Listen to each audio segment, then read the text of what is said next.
everyone. Welcome and thank you for joining us today on the Wednesday, the 31st of March 2021 on the Vision Store's Exploring Technology with all things in the kitchen. My name is Alex Lonsdale and I'm the Retail Coordinator here in Bendigo, Victoria, and I'll be one of your hosts. Today I am joined with my fellow colleagues, David Woodbridge, our Retail AT Advisor, and Tony Wu, our Product Promotions Manager. I'd like to begin this session by acknowledging the traditional owners of the land on which we meet today. I'd also like to pay my respects to elders, past, present, and emerging.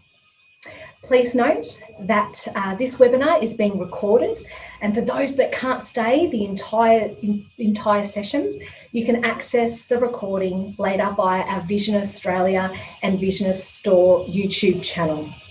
This is an interactive session, so please submit any questions that you may have to David and I throughout the session by using the chat box.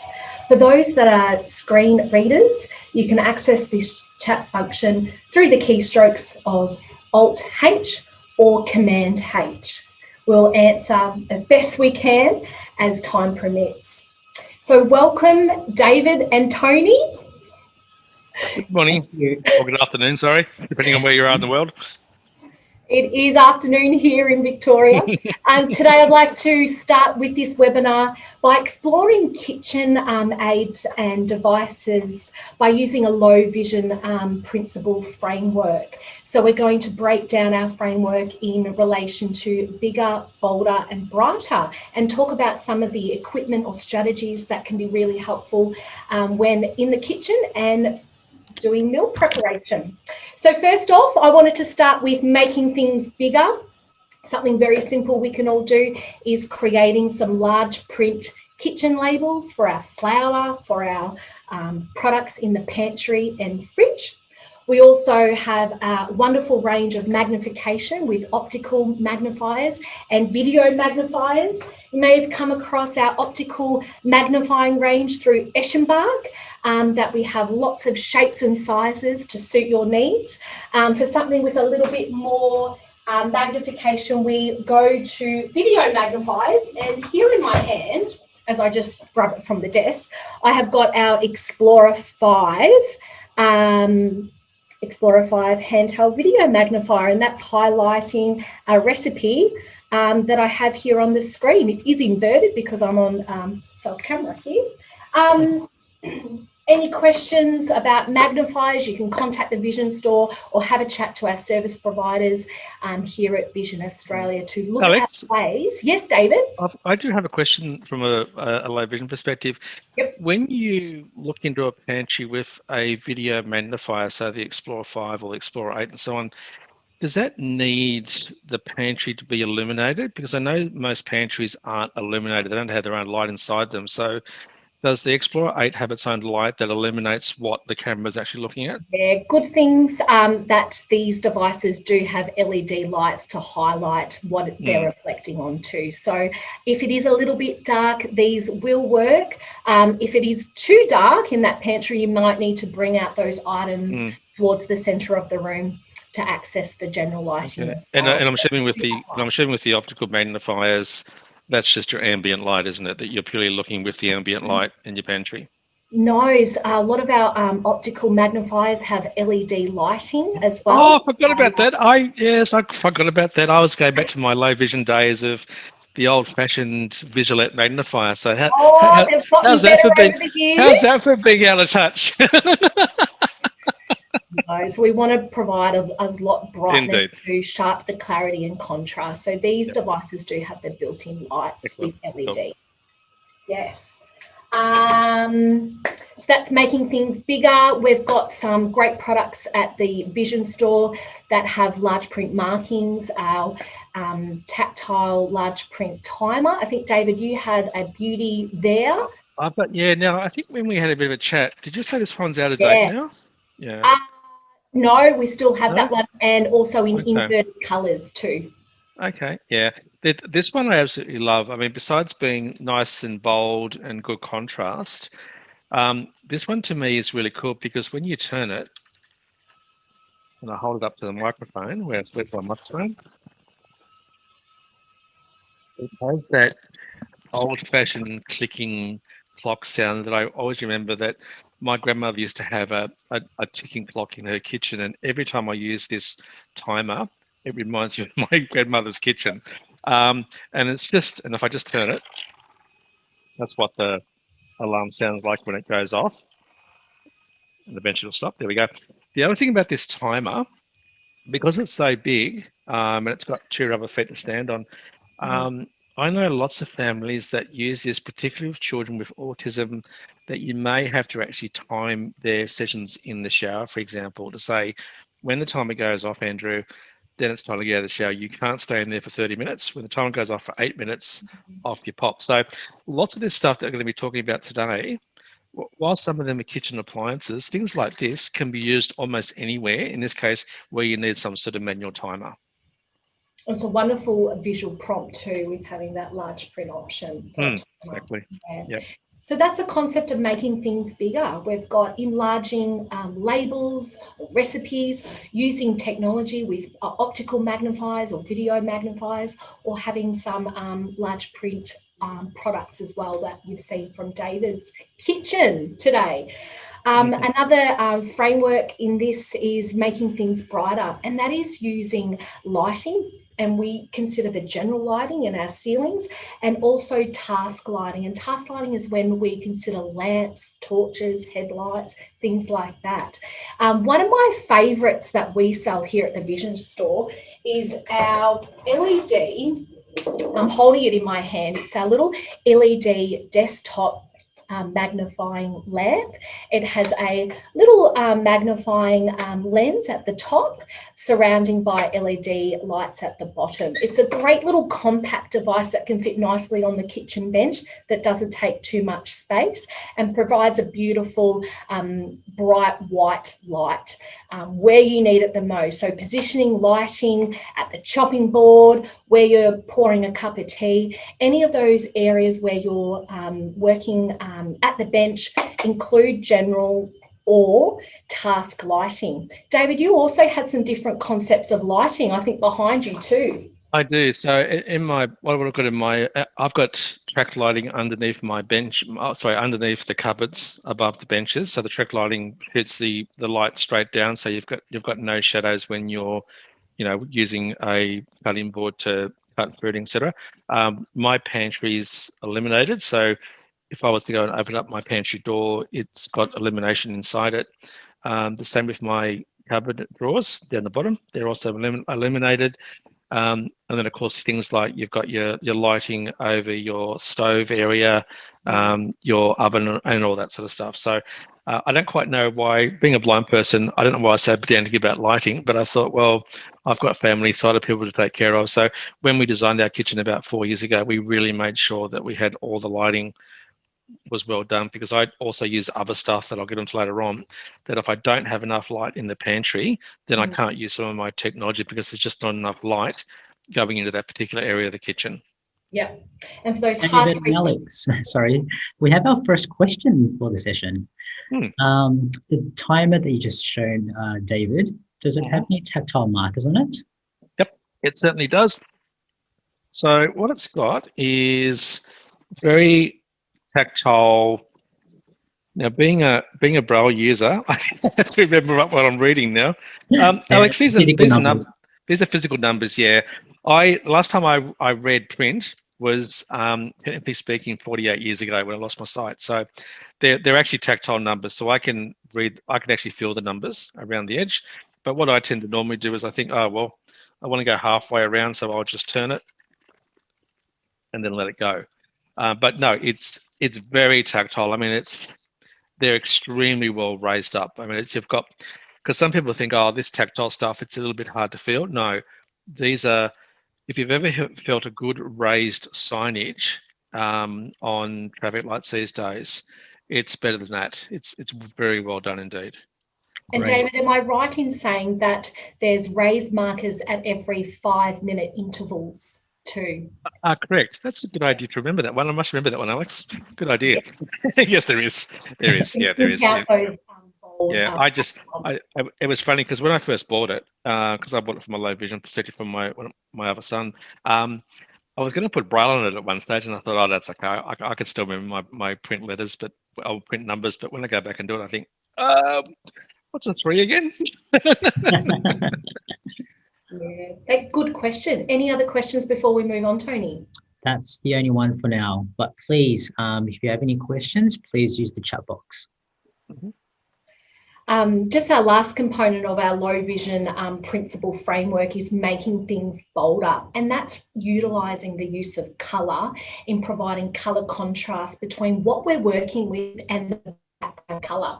So if you can picture me, I've just made a salad for lunch, chopping your avocado. So I've got a green avocado on a green chopping board. That's not producing a really good high contrast compared to changing the chopping board to a light colour like white or a pastel colour. So this is the dark green avocado is a lot more highlighted against the white backdrop. So that is using colour contrast. David also has a few other items that can be applying contrast and also as a stabilizer. You've got those mats. I there, do. David. I do. Now these are amazing. Now, Alex, you can tell me the right name for this, but I just call them my sticky non-moving mats. The one you're holding is a diamond round matte blue. Yep. So it's very the rubber in it's like high contact sticky rubber. So if I just put it on the table in front of me and try and push it, there is just no way on this planet that I can even move that. So when I'm making pasta or doing something else with a pot, or mixing stuff in a bowl, this is what I put the mat. It really does not move. And the other one that I use all the time is this particular one. So this is the rectangular one. And this is the other one. Now, what I use this one for actually is to put my breadboard on it, because I've got wooden breadboards here at home. And every time I use my breadboard, particularly when I'm cutting up potatoes, the board slides all over the place.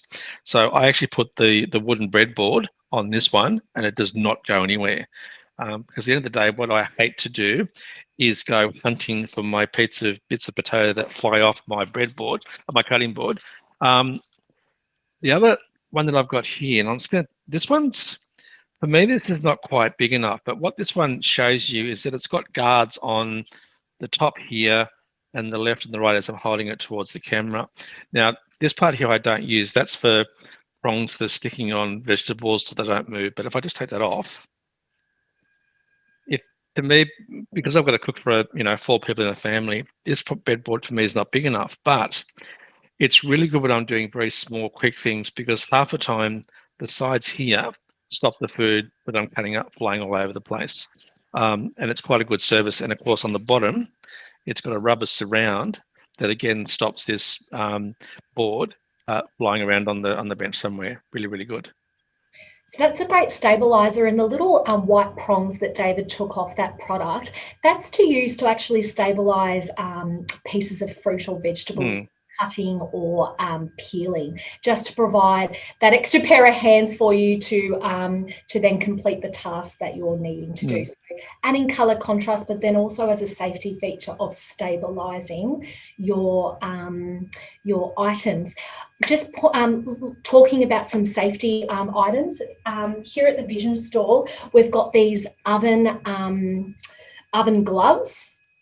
We actually have these in a medium size that protect the wrist, and also a long pair which is protecting the forearm. And wonderful for transferring hot items out of the oven trays. So then if you do rest that hot oven tray on your forearm, you're not going to burn yourself. One of the beautiful features about these types of gloves is you actually have the manipulation of all your fingers instead of a oven mitt, which you have reduced control over. So these are a wonderful safety item for the kitchen when working with hot items. In other areas of the kitchen with safety or making things a bit easier, David, you've also got some strategy or some equipment to help with peeling. I do. So I've got a palm peeler here. Now let me just take this off. So I'll just shut towards the camera. But what you do, so normally with the old-fashioned peeler, it says where it's just got the handle and you hang on to it and then you sort of swipe it across the carrot, that sort of stuff. Well, this one, you put the top ring onto your finger, push it right down. So then it actually rests in the palm of your hand. And then I'm not going to actually peel my other hand, but then you just simply swipe it along the carrot or whatever actually might be peeling. But because it's in the palm of your hand, and it's anchored with in this case, my middle finger, it doesn't go anywhere. And because you know exactly where your hand is, you're not worrying about your fingers being caught. It's just much easier. So I know exactly where this device is in my hand, and I just find it so much easier if I need to peel an apple for my boys for school, peel carrots for cooking, all that sort of stuff. Really, really easy to do. So it's just one of those simple mainstream devices that for anybody who's blind or low vision is just absolutely perfect. Yeah. That's awesome. Another kind of mainstream item that we all carry around that the Vision Store sell is our travel mugs. Now, we've got two ranges of mugs. We've got mugs with a lid, and these come in different colours. So that has a little plastic lid that can be removed.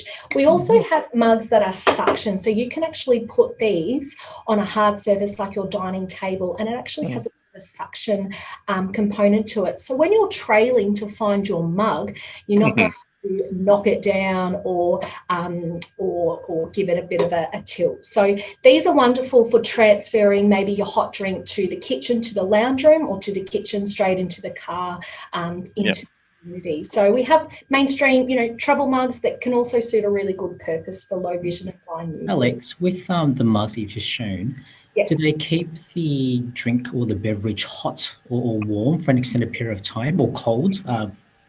They've got like a double wall for thermals. They do keep the contents warm or cool, like a soup carrier, isn't it? Yeah. Awesome. Yeah. No, really great. I can contest to that because they're really good when you have to be out at the park watching your sons go for their third dance at karate. When it's freezing cold in the morning in wintertime, they really do keep it quite warm because you've got to sit there for an hour waiting for your boys to finish their 5-kilometre run. So yeah, they work really nicely. David, before moving on to talking products and all things that bug, and is there anything else safety-wise or mainstream to before moving on? Yep. So I've got a few things here. So one of these things that I use all the time are these tactile bump-ons, or you stick them on different devices. So for example, I've got a quote standard microwave in my house. I've got a quote standard oven and so on. Now my oven has got a beautiful dial that I can turn to, between, 0 degrees up to 400. And what I've done is, these are black, these particular ones, but I've got clear ones so that my children and my wife can see the labels or the temperature gauge on the stove. But if you're not worried about that, using these bump-ons means that you can mark temperature locations on an oven. I've got a touch screen washing machine. Now, it's not quite a touch screen washing machine. It's got buttons that are glass. And I've just put these ones above each of the buttons. So I know that if I count across 2, bring my finger down, that's the button to start the washing machine. If I go across to the 4th button across and come down again, just on the bump-ons, I know that's the button to stop and restart the washing. So anywhere you've got parts to where you want to need to actually mark things, these come in really handy. And the other thing I was going to show you now, I don't have the coloured ones. I've got these black and white ones, but these are the measuring cups for all different measurements. Now these ones, I've had some really, excuse the language, quite crappy measuring cups in the past. These are really, really solid. Because they're on this quite solid hook, they also work really well, and they don't come apart when you throw them in the in the drawers. So they're actually really, really handy. The other thing that Alex and I were talking about before, and she made a good point about it, Alex, was this. Oh, I was going to try and pull it out from underneath everything else that I've got it on top of. Oh, it was really funny, Alex. I had this underneath the rubber mats that I've just shown, and I wouldn't want to let it go. This is a splash guard if you're stirring, flour or a mixture in a bowl. Now, before we came live, I was saying to Alex, I find this, because I use hand beat mixers rather than electronic ones, I find this one tends to spin a bit. And I think, Alex, you were saying that these are better for dedicated mixers that don't move. Yeah. That the alignment is consistent between the device and the splash guard. Yeah. Yep. Exactly. Does that make, because otherwise it just tends to move around too much. And my other safety one, speaking about safety, is now I've just started doing lots of videos for Vision Australia YouTube channel on all our different products. And every time I do something, I say, and this is my favorite product. Well, this is another one of my favorite products. This is a bread cutter guide. Now, the one that I've currently got, because we actually make our own bread here at home. We don't go and buy bread, we make it. And I've got one that's got this slot here, but it's got multiple slots to put your knife through. Now, I find that really confusing as a blind person. Whereas with this one, what it's got here is like a rotating guide. So you can adjust the thickness between the guide and the slot, which works really well, which means if I want to do thin, I can just rotate it. And it does have tactile marks on it, but I just ignore them. I just do it with my fingertip. And then I can put the bread up, the loaf of bread up against the guide, have my knife here and go straight down. I take the piece of bread off, shove the loaf in again, and keep going. And because I'm only dealing with one slice and one loaf at a time, as such, it's much easier for me to cope with, rather than my old-fashioned one where I literally had, every time I cut, I had to move to a new spot and do it again. And that was just a bit messy. I could never get to an end of the loaf where I had consistent slices of bread. But this one's really, really well. And again, it's got rubber feet, which means, again, when you've got it on the table, it also doesn't go anywhere. So for me, if you're into, or you buy whole loaf bread or some other type loaf and you want to slice it up to different thicknesses, especially yummy banana bread, because they have to be thick to toast them properly, this works really nicely. That's fantastic. David, I just had one other point regarding tactile marking that I just had to advocate. For those people that the surfaces are a bit hard for those bump-ons to stick onto permanently, here at the Vision Store, we have our fabric paint that you apply and it dries hard and raised. So then you've got a more of a permanent solution for tactile marking. So the dial indicators versus the temperature setting on your oven. So fabric paint works wonders because it doesn't go anywhere unless you pick it off with a knife. So that's also a really good one for just the different surfaces that you might be working with, particularly surfaces with a lot of grease and dirt. Naturally, the surface isn't going to be as welcoming for those bump-ons. Yeah, Alex and David, there's another question. We talked about splash guards for using with electric beaters and mixers. However, I'm aware that we don't have any splash guards for when you are frying food. Is there anything that you could recommend, any tips on how you would do? There are mainstream products out there. Our OTs have worked with some in the past. I will have to probably research where to get them from locally if you can, from major stores, but they're like a little metal guard that just prevents that splatter of the oil and other contents coming on. So you actually just put this mesh metal into the frying pan itself. So that is actually a mainstream product that is out there in the market. Yep. Excellent. Thank you. The other thing I wanted to show, now I haven't used these yet, Alex. These are the traditional. Yeah, so these ones are sort of, I mean, you can cut them down to size. So these are sort of your big, humongous placemats. But then they've also come with these little round little mats. Now, my wife absolutely hates me putting coffee cups on our beautiful coffee table, or my desk for that matter. So they come in really, really handy. And because I went and bought these and I thought, oh, well, they're coming useful. So these are just sitting in my pantry at the moment, waiting to be used. but they're really good. The other thing I like about them too is depending on what cup I'm using, it tends to slide a bit on the coffee table. So again, this is another way of, because it's got all they've got what's this pattern called where it's all bumpy? I know it's got a name. Matting. Yeah, that'll do. They come in really handy, so they're actually really, really good. So again, that keeps things free. And I must say, when I'm demonstrating other technology, I've got other versions of this that I also use for that too, because again, it stops the product from sliding around, so that comes in really handy as well. And please note they come in different colours as well. So if you want to incorporate the contrast and making things bolder, that's indeed. Yep. David, I'm going to hand over to you with all the bells and whistles for talking products and devices. Sure. Give you some auditory feedback. Okay, the first one, and I don't know, I was going to try and stop saying it's my favorite product, but I'll keep saying anyway. So this is a talking tin lid. Because when you come across tins in your pantry, as a blind person, they could be anything. So what you do is this talking tin lid has got a little magnet on the back here. So if I just drop it, you can hear it connect with the tin. And then if I want to label the tin, I can just hold these two buttons on the outside and just say, at the moment, this is a mystery. Well, let me just do it again. At the moment, this is a mystery tin because I forgot to check with my wife what it was before I did the video. And I can press play. This is a mystery tin because I forgot to check with my wife what it was before I did the video.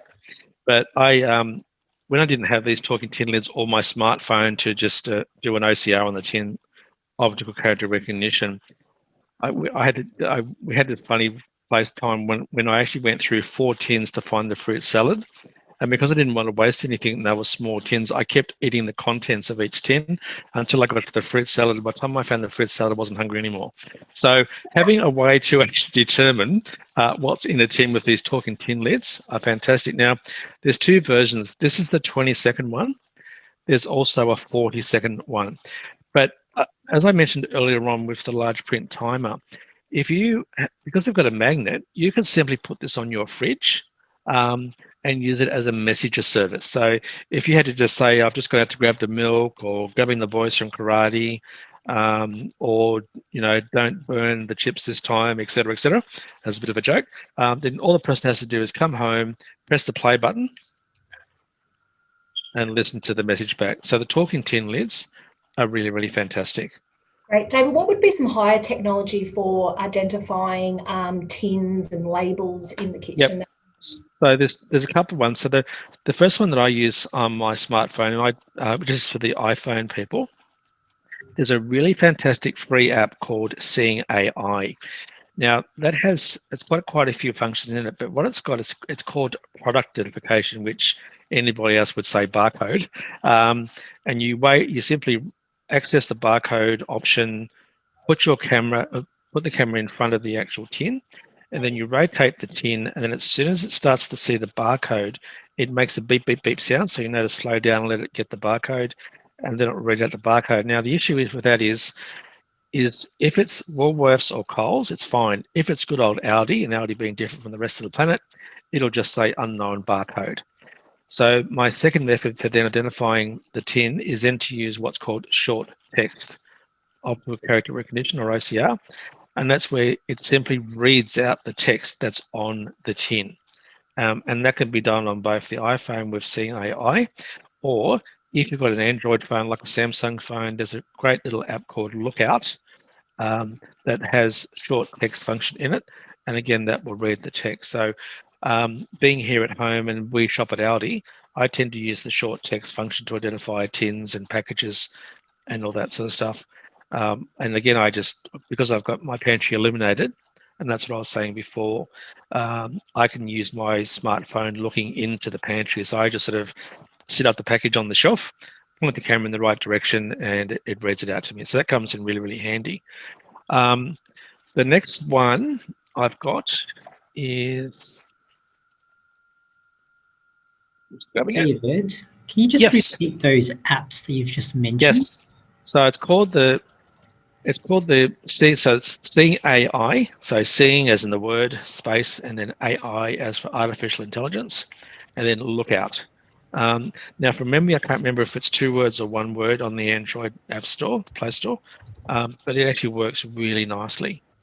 So they're the 2 main ones that they're my go-to apps all the time if I'm using my Samsung phone or my iPhone for the CAI one.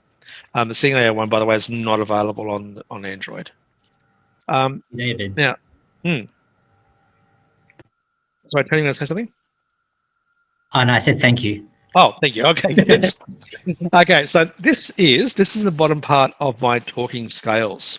So these are your typical kitchen scales where you've got a jug that you put stuff into, and it's got a nice pouring out jug. Now, the nice thing I like about this pour out on the side here, and I don't know if you can see it in the video very well, but it's got a notch. So if you put it on the side of another bowl or a pot, it actually rests. It doesn't slide off because it's got a little notch here. And I think that's such a good attention to detail. And the same with the handle. It's got rubber on the outside of the handle. So again, you can hang onto it quite well. It's not going to slip out of your hand. And where this connects, of course, to the actual base of the actual scales themselves, the indent's quite significant. So when you put it down on the actual scales themselves, it doesn't actually go anywhere. It's actually quite solid. And if you want to hear what the voice sounds like, I'm just going to press one button. And I've just got something here to weigh. Now, we did have a previous version of this, Talking Scales, which the voice wasn't very clear. This one's actually got a very good, clear voice. It actually works really nicely. And the other thing, by the way, you can use these scales for, which is what I do, when I go on board an aircraft and I've got to weigh if I've got only a fairly lightish type of bag to take on board the aircraft, I use my kitchen scales to weigh it as well.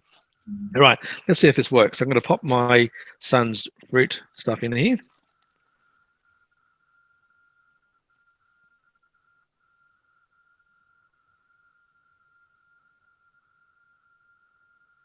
We don't hear anything, David.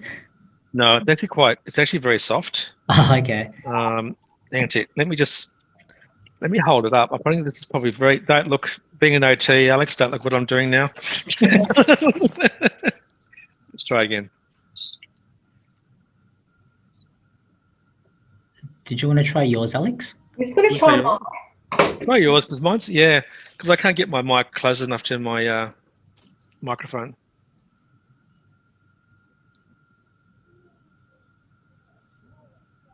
But they are really, really good. My wife also uses for, she's actually a crafting person, so she weighs her stuff as well. Liters, ounce, it is 1 pound and 3. There we go. Ounce a gram, it is 564 grams. Fantastic. What I also like about this device for low vision users is the large print lettering on the jug itself. It's actually a really lively size print. There's a couple of questions regarding the kitchen scales. One is, how does one adjust the volume on those scales? Is there like a volume button?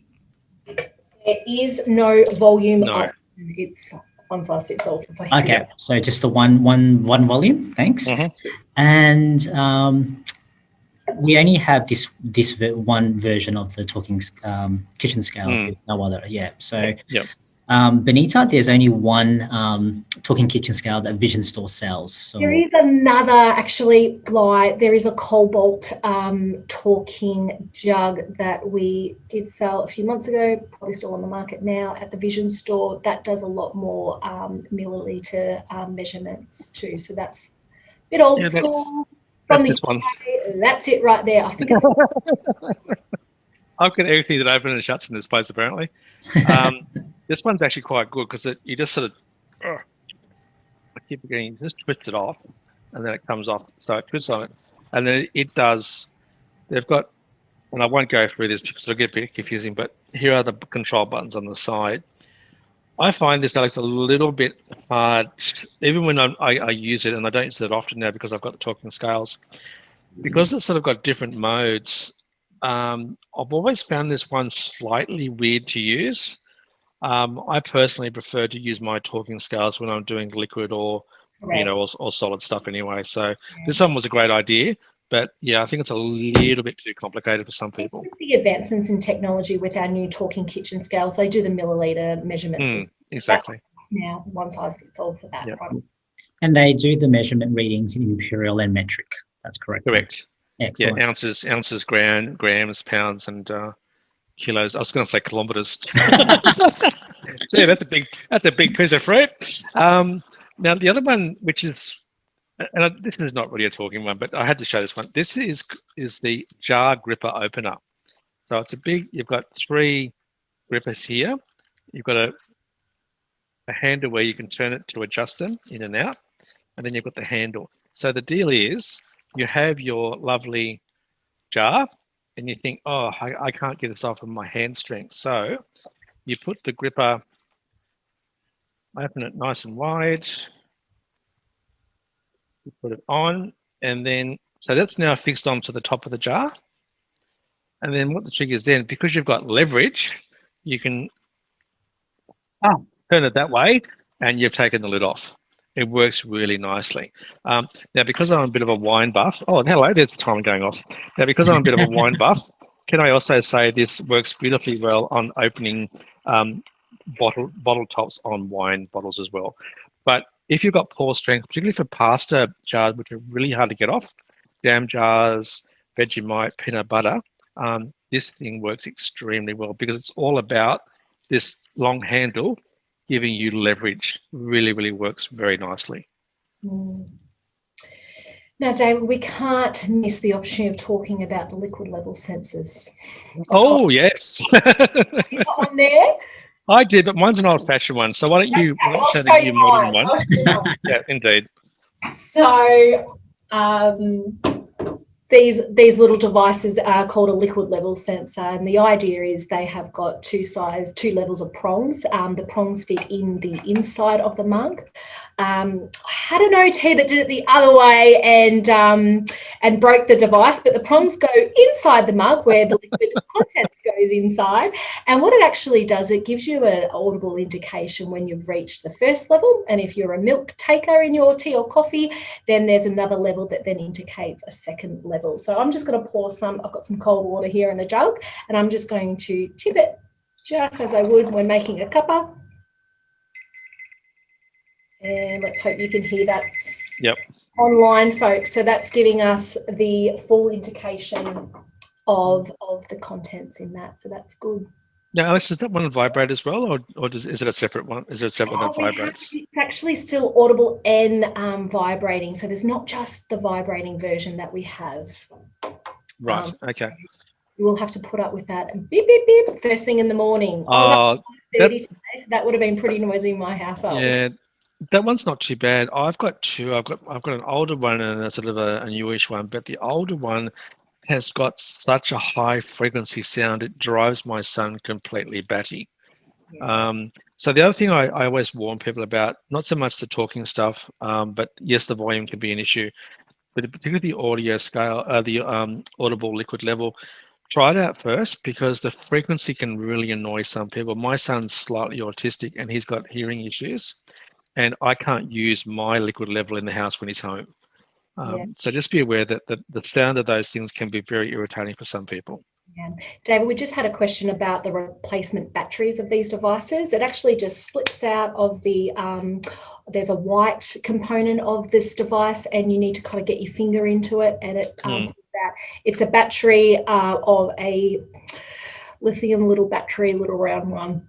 Yeah, like ones you put in clocks and there, so that it can be replaced, those batteries, for that question. Some of our other products can use rechargeable batteries, but for that liquid level indicator, it's only those round button type batteries that you have to use. Yep. Hope that answers your question, Wendy. Thanks. Another talking product that I use all the time because I cook sausages and steaks and everything else. This is a talking meat thermometer. And so you basically stick the probe into your meat, like steak, burgers and that sort of stuff, to actually check if it's hot. So if I just, so it's 25.1 in the ambient temperature of this house at the moment, because I just press the talking button here. And again, you can't alter this volume. The other thing, because this is just a metal probe and it's getting the temperature off the metal probe, you might have been noticing I've been using this mug to drink out of my coffee while I've been talking today. Now, this is a very geeky mug that we don't sell. It's called the Embed Temperature Mug, which is a mug that keeps your coffee hot up to an hour, but it's actually Bluetooth connected to my iPhone. But the what I do with my my meat thermometer is when I use my coffee machine, if the coffee coming out of my coffee machine is not 55 degrees Celsius via the probe, I whack it in my microwave for 30 seconds, get it up to 55 degrees, and then I put it in my Ember mug, because then I'm saving battery in my Ember mug to keep it hot. It doesn't have to ramp it up to 55 degrees. So how's that for using technology? I love that. I didn't even know that type of product existed. So There you go. there's just a bit more high tech that we do need to talk about. I'm conscious of time. Google Nest and Yes. and our new Vision Australia talking microwave. Yep. How are we going for? Can I just get a time check? How are we going for time? What time is it now? 20 minutes left. Okay. Right. We have too much fun on these webinars. All right. This is a Google Nest Mini, otherwise previously called a Google Mini. So it's a smart home speaker, which I think everybody should have a smart speaker in their house. Now, when Alex was talking about the fact that you can use it in the kitchen, so if I say to my other Nest Mini that I've got on my table here, hey Google, give me a recipe for scrambled eggs. We already have the recipe you were making called scrambled eggs recipe. How to make perfect scrambled eggs from Australian eggs. And then, hey Google, give me the ingredients. The first ingredient is 4 eggs. And then I can say, hey Google, give me the recipe. I already have the recipe you were making called scrambled eggs recipe. Hey Google. How to make perfect scrambled eggs from Australian eggs. Okay Google, Would you? give me the steps. All right, we'll stick to what we're already making. When you're ready for the next step, just say next step. There are 16 steps. I'll read them one by one. When you're ready to hear more, you can say next step. First step, crack 4 eggs into a bowl. Add 30 milliliters, 2 tablespoons of milk and a pinch of salt Okay, and ground Google. pepper. Stop. So that works really nicely because you can get the ingredients plus the steps when you're ready to start cooking. You do have the ability to change the volume. Now on these smart speakers, you touch the left and the right to up and down the volume. And that works quite nicely. And the thing I use this all the time is to do multiple timers, because I cook the pasta for a certain time. I've got to do the sauce for a different time. I've got to do the garlic bread for a different time. So I'm literally doing multiple timers that you can name them on my Google Home Mini. Every time I get a recipe, of course, that you can get in Daisy Book format, in Braille or in large print. Sometimes I have the recipe in different measurements, so I have to convert whatever measurement may be. Maybe if it's ounces versus grams, Fahrenheit versus Celsius. So I just use Google Home to say, what's 300 degrees Celsius in Fahrenheit, for example. So that comes in really handy as well. And just this, another little funny story that I always say to people: if you're doing a shopping list, so if I say to Google, "Hey Google, okay Google, what's on my shopping list?" You have 5 things on that list. They're my milk. So I'll stop it. And then again, "Hey Google, what's on my shopping list?" You have 5 things on that list. They're my milk, protein bars, green onions, fava bean chips, tissues. That's why I was sneaking out to Audi this morning. But the other reason why I like doing the shopping list for the smart speaker is that I'm a very appalling bad speller, and I used to SMS or message my wife the shopping list. And the one that she always used to laugh about was yogurt, because for the life of me, I can't remember how to spell the word yogurt. Whereas now, if I have to write it down, I just say, "Hey Google, how do you spell yogurt?" Yogurt is spelled Y-O-G-H-T. E-R-T. So that way my wife thinks I'm an absolutely fantastic speller now, because everything I sent her now is completely accurate. So there you go. So that's the smart speaker in a nutshell. David, I just want to comment that I've used these products when working with adolescents in cooking development and skill building. And what's been brilliant about the Google Nest is the stopping and starting and the repetition of ingredients or the method. When kids are in the kitchen and they're, referring to a recipe, they go over and over the method or they forget. And this device is just so simple to rewind, go back a step, to capture that information. And it's also really good because it's interactive. So getting those kids actually in the kitchen and indeed. All right. Microwave time. Yeah, very exciting. So Tony has got our new Vision Australia talking microwave. Tony, you are on mute right now. I'm on mute because I had to move my laptop. There you go. Hopefully you can see the microwave now. It's in front of you. But yeah, we have on my right-hand side, we have the control panel. The first button with the tactile dot in the center is the minutes. Underneath, we have the seconds button, which has 2 tactile dots. Underneath that, the third button is the program. And then we have the volume dial, as well as if you push it, it's the start button as well. And it also resets the time. And just underneath where for the door, there's a little, I guess, holes that you can put your fingers in that you can open. Door open, beware, hot contents. That you can open the microwave. And as soon as you open the microwave, it says beware, hot contents. So Door closed. And door closed. So a lot of the functions are spoken to you, so you know exactly what you're doing. Yeah, and the thing I like about the talking microwave is that everything in the microwave actually talks. So the seconds talk, the minutes talk, the power talks. And when Tony mentioned program, it's programming for the power. So it does low, medium, I think there's a medium high and a high. It reads all that type of stuff out too. The other thing to remember about the microwave is the sequence has to be power, time, and then start. Because if you don't do it in that sequence, it won't do anything. So you adjust the power first, whether you want low, medium, high, or high. Defrost. Yep. Medium, that's it. I forgot defrost. There you go. It's also got defrost. Yeah.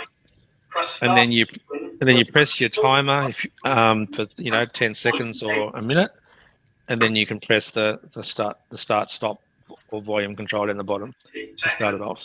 20 seconds. 20 seconds. Now, did you put water in that microwave, by the way, chance, Tony?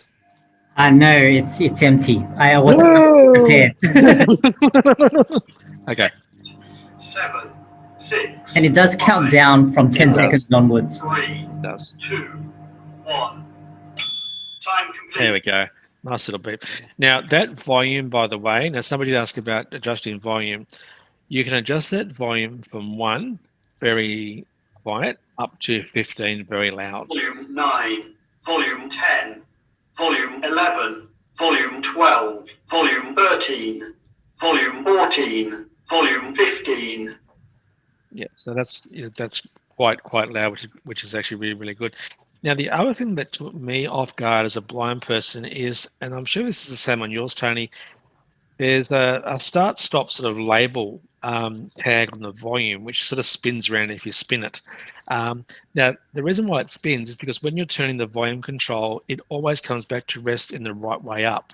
I thought the one that I was demonstrating on was faulty, but it's designed that way.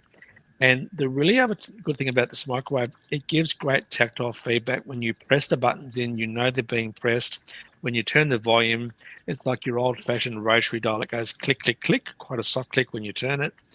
So everything about the microwave is well designed. And the other really cool thing is when you plug it into power, so you plug it in after you've taken all the plastic on the outside out, on the outside. You've taken the stuff out of the inside that holds in the plate and the little runaround thing that it sits on. When you plug it in and turn it on, it actually says power on, because some microwaves, when I've got it at home, when you plug it in, it just goes under standby and doesn't say anything. Whereas because this is a fully functional talking microwave, it'll just say power when you've turned the power on, which means after you put it into your cabinet and you plugged it in and it's all hunky-dory, at least you know that it's working properly. And that's quite a nice little thing. So it works really nicely. I think the capacity for it is 23 litres. So it's quite a good general size, and it's a modern look. I think some of the other microwaves in the past looked a bit, some of the low vision stuff or the blindness related stuff doesn't look sort of very modern and streamlined, but this one, because it's got the black front and the silver around the outside, it does look like quite a modern appliance. David, what I like about this product, it puts the user in full control of the power levels. So there's nothing worse than a mainstream microwave that is really hard to find the defrost setting or cooking temperature of the device. So this talking microwave gives the user full control over if they low level heat versus a defrost with a really interactive way of doing that. So that's what Well, that's interesting. I see it because I do exactly that on my non-talking microwave. Even when I've got to defrost something, I still put it on high and put it on for 3 minutes because I can't tell what the defrost function is on my microwave. So this one, like you said, you've got full control. If you want to defrost something properly, then you can defrost it. You just don't have to go, oh, well, the only thing I can do with this microwave because it doesn't talk to me is high in 3 minutes, then I'll see if it works or not. Exactly. Yeah. So it gives you a lot more options. Yep. I think there are a few questions. I just can't see because I'm on the side, Alex. But there are a couple of questions relating to the microwave, I think. Okay, so I'm just on my chat. How many watts is it and how much is it? 900 watts. 900 price point, I should know this off by heart. 600. 600, thank you, Tony. Yeah. How far are the legs from the front of the microwave and how can I cut them off if I need so they fit on my shelf?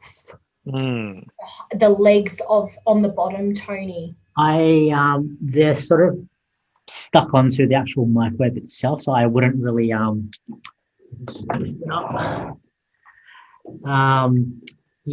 can't. No, I think that would probably. Yeah, I reckon that's also probably void warranty as well if you did that. Yeah. So. But look, the other thing I've just mentioned about them, my microwave that I've got, and I've got cabinetry in my kitchen, so my microwave's in a cabinet. This one doesn't recommend you put it in the cabinet because the vent of the fan is at the top of the microwave. It has to blow out the top, whereas most other microwaves do it at the back. So this one, I wouldn't put this inside a cabinet. It really needs to be on an open vent surface. A few other questions is, can I buy this product without an OT assessment? You're more than welcome to purchase this product. However, if you are attached to funding such as the NDIS or a home care package, you may need approval or some sort of an assessment to deem that a product is necessary in your package. So please just, if you're unsure, please just contact the Vision store to further discuss. We also had a question reverting back to the Google Nest, David. What is the security of the smart speaker?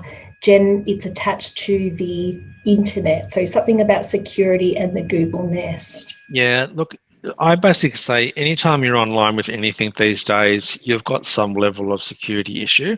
I mean, I know we've had these horror stories about people jumping in and talking to children in their bedrooms and that sort of stuff.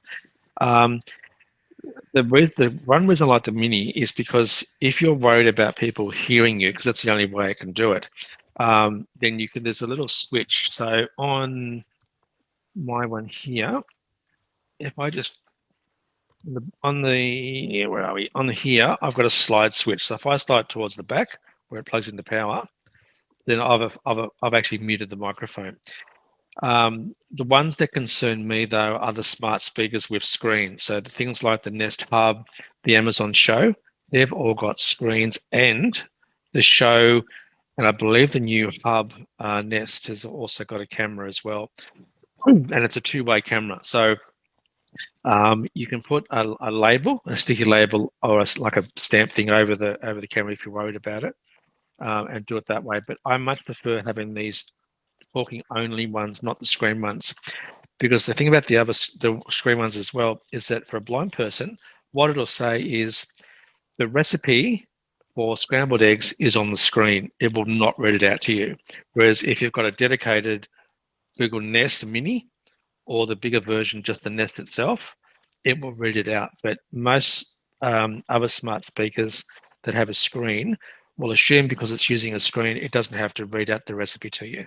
Yeah. David, I'm conscious of time. We've just got one last question from Lin about accessible induction cooktops, and that is a fantastic way to end this session because I have got our Vision Australia talking induction hob here in front of me. This one that I have got for the demonstration is our double hob. We also sell it in a single hob, so a single element. So if you can't kind of tactile mark the current stove that you have or gas is unsafe for your usage, consider Induction Cooktop. Features of this product, gives you the talking feedback of all the settings. So I'm just going to turn power, and it's just said power. And then I've got a pot with some water. The heat won't start conducting until the saucepan is on the element and then you turn on the power mode. So it's not like a gas or electric stove where cooking keeps getting hotter when the saucepan or frying pan has lifted off. So that's the beauty of induction as a safety point of view. I'm just going to select temperature. Oh, just turned off because I didn't press a button. I'm going to select temperature. 160 degrees C. And it's just given me the temperature setting that I've selected as 160 degrees. If I didn't want to cook in degrees and wanted to cook in power levels, you can also change that setting by pressing the power button.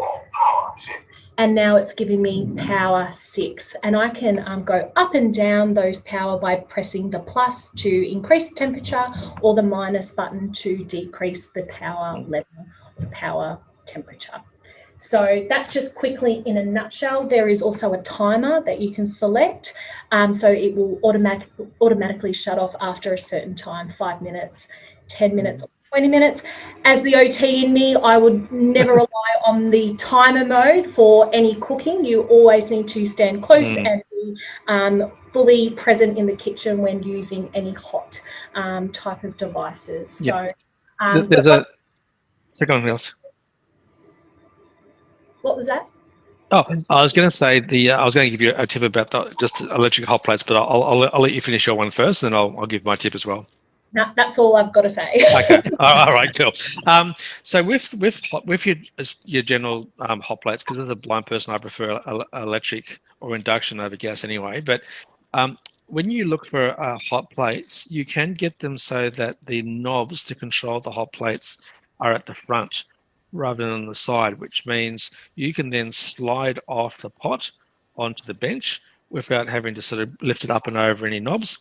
And the other thing I've done in my kitchen is I've got a extendable nozzle on my tap in my kitchen sink, so that when I want to fill up my pot with water for pasta, I put the pot on the stove.